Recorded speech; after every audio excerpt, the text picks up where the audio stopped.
Hello and welcome back to another reading vlog. It really has been a minute since I picked up my camera. I don't know, life has just been lifing, but I'm back. And today I want to chat about what I'm currently reading and also maybe one or two books that I've finished recently and get some reading done as well.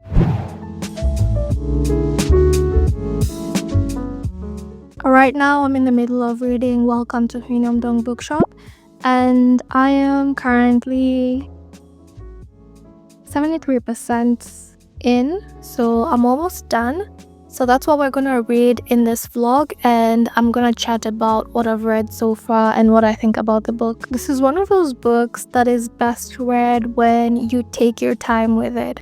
So while I've been reading this, I found myself picking it up, reading a couple chapters all together, and then putting it back down, letting a few days pass or sometimes even a couple of weeks, and then picking it back up and continuing to read the story. And I found that that's such a great way to read this book because it's one of those books where it's a better read if you take some time to think about what you've read, just let your thoughts sit with you and then pick it back up. So in this story, we follow our main character, Youngju. I might be butchering all the names that are in this book, I'm not sure. But yeah, I think the main character's name is Youngju. And she is very exhausted with her life. She's not happy with where her life is. And she's just at a point where she needs to make a change.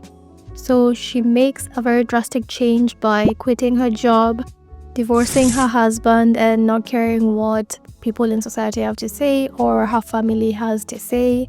And she decides to move to a residential area and open the bookshop Hyunam-dong. From there, we follow her as she navigates running this business that she's not sure is gonna survive past 2 years. We see her look into her life and try to make changes that are for herself and changes that make her happy. So part of the book blurb says this: the Hyunam-dong bookshop evolves into a warm, welcoming haven for lost souls, a place to rest, heal, and remember that it's never too late to scrap the plot and start over. I think that one sentence truly sums up what this book is about. And within the story, we don't just follow Youngju, we also encounter other characters that come in and out of the bookshop, and each of them is very retrospective about their life. Some of them are looking to make changes. Some of them are already living in ways that make them happy. And some of them are learning and unlearning certain things about life that maybe they think they can do better or they think they should maintain. And it becomes a very comforting book with very relatable themes. I found that the themes that are covered in this book are universally relatable, and there will be lots of lessons to pick up just by reading the character's journey. When I tell you I've been reading this for a while, I have been reading this for a while, so I want to finish it in this vlog at least so that I can move on to the next book. I can be stubborn, thinking I'm right. I can be late, cause I'm taking my time. I can be driven, ambitious, your best friend, love of your life. I can be selfish, trying to be kinder, always forgetting, needing reminders. But I'll always be there when you need me. Cause I know that two things can't be true. Cause I get so confident yet confused. So I'll let go to live in between who I am and who I wanna be. Maybe I'm incomplete and a messed up masterpiece.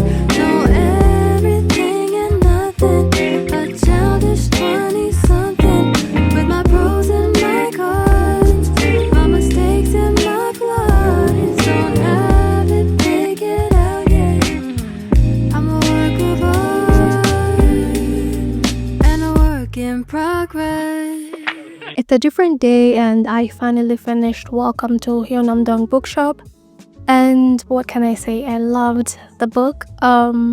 I gave it 4 stars on Goodreads. If I could, I would give it 4.5 stars.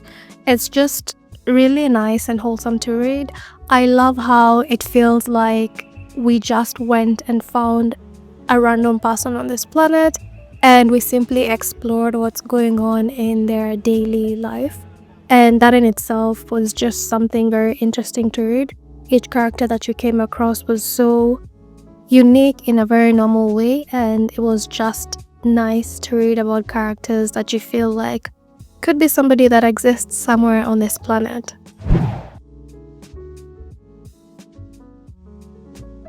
The next book I want to talk about is another charming read. This one is called Will Prescribe You a Cat. For this particular book, I've already read it, so this is more of like a review of what I think about the story. The story is centered around this clinic that I think is called a clinic for lost souls. And this clinic isn't just your average clinic, it's a clinic that can only be accessed by people who are in dire need of its services. So the clinic is located in this mysterious alley that has this building that not everyone can really find, and the people that are often able to find it are people who are struggling in life. Perhaps they have some emotional or psychological issues they need to deal with, or they're just having difficulties in life and they need a little bit of help to deal with those issues. It's basically like going to see a therapist, but the magical realism within the story is that the psychiatrist that they find at this clinic only does one thing: they prescribe their patient a cat. Now this cat isn't magical. Each cat that is prescribed is just a normal cat. They don't talk, they don't do anything except behave like a normal cat. But what happens is that once the cat is in this person's life, they are somehow able, without the cat doing anything, able to find a solution to their problem, or they're able to open up their mind and see things in a different way, which helps them to know how to navigate whatever problem they were facing. And yes, it's not just written as it's normal to go and see a psychiatrist or a therapist and they give you a cat. So when the patient gets that cat, they're always shocked. They wonder if it's real or not. But eventually they still have to take the cat home and stay with it for a couple of days, then return it to the clinic. And within those days, that's when they find a solution to whatever problem they were facing. So this story is broken down to a bunch of short stories, and with each short story we get to see a different character who is struggling with something unique in their life that is very challenging to navigate. So for one, we have a person who lost a pet that they loved dearly and they've never been able to get over it. So the presence of this cat, without the cat doing anything magical, helps them figure out how to deal with the loss of this pet that disappeared from their life. We have another businesswoman who is very controlling. She's used to doing things in a certain way, but she realizes that it's not exactly healthy for herself or her employees, but she doesn't know how to change and change in a positive way. So again, she finds herself in this clinic for lost souls, and by getting a cat, she is able to figure out how she needs to change or what kind of things need to happen for her to be much healthier and a better leader. We have this father who feels neglected by his kids and his wife, and he's not sure why or how he got there, but once he gets the cat, he's able to regain that connection that he felt had been lost. We have this and a multitude of other stories, and I just found each story to be very cute. It's nothing very heavy, it's something that's just enjoyable to read. And the last book that I do want to read in this vlog is Sangu Mandanna's new book, which is A Witch's Guide to Magical Innkeeping. I think at this point I can't even say that this is a new book. I'm just very late to the party, but I'm here. So in this vlog, if you haven't read A Witch's Guide to Magical Innkeeping and it's something on your TBR, we can read it together. You're not understanding. I don't know. Also, is there anything you'd like to say? I'm indecisive, I don't know why. My good intentions fail me sometimes, but I don't get angry. You can't faze me, we can talk it out. No, we don't need to fight. I can get anxious, but I won't cry. You never know, cause I keep it inside. So I show up strong, maybe to a fault. Cause I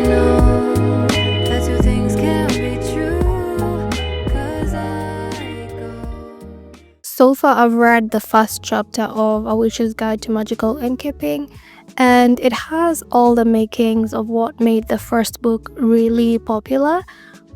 But I don't know, it feels half-cooked. It feels like it just needed a little bit more time with the author and the editors for it to be just as great as the first one. But I'm only one chapter in. So in this chapter, I think we're meeting the main character, who is Sarah. She's one of the most powerful witches to exist in this world, but she is still a novice at magic, and I think this could be her journey to learning how to hone her powers and also just seeing what challenges she encounters.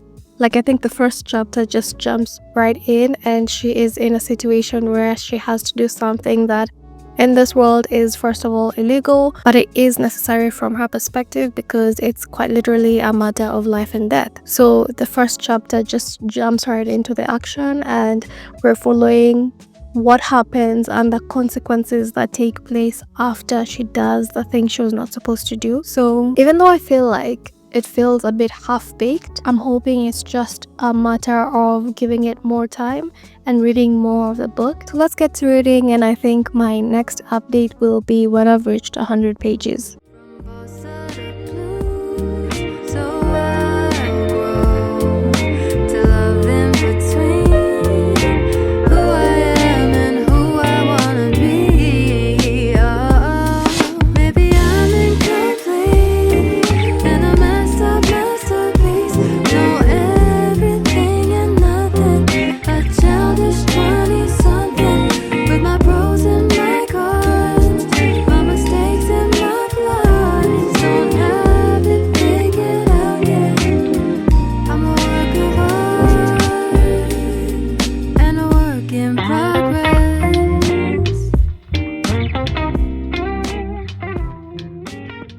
Currently on chapter 4, and I think the story is getting better, but I can't say that I am hooked or obsessed with the characters and wanting to know what happens to them, but I'm intrigued enough to keep reading. And I think I'm gonna end the vlog here. If you've made it this far, thank you so much for watching, and make sure to give this video a thumbs up and subscribe to my channel for more bookish content.